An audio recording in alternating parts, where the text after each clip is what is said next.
आजच्या दिवसाची सुरुवातच थोडी गडबडीत झाली. आमची गाडी पण मध्येच बंद पडली.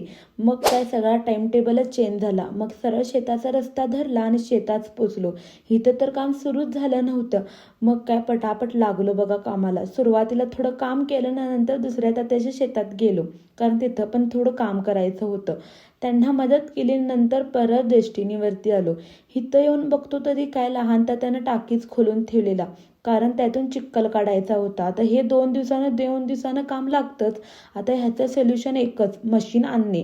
बघूया आता ती केव्हा येते. ॲक्च्युअलमध्ये खूप मेहनतीचं काम आहे, तिथं गेल्यावरच कळतं. त्यानंतर गाजर धुवायचं काम सुरू झालं. आणि आज काय सांगू, आज डायरेक्ट थंड होतं, मस्तच वाटलं. आणि आज ऑर्डर जास्त होत्या म्हणून सगळं काम लवकरच आटपलं. मग काय गाजरांची पॅकिंग, आणि आमच्याकडे टाईमच उरलेला म्हणून ह्याला चढवलं फणसाच्या झाडावरती. मग काय मस्तपैकी फणसाची भाजी होणार. तुम्हाला पण पाहिजेत का असेच फणस ताजे ताजे? पाहिजे असलं तर आमच्या शेतात यायला लागतंय. तर भेटूया पुढच्या ब्लॉगमध्ये. बाय.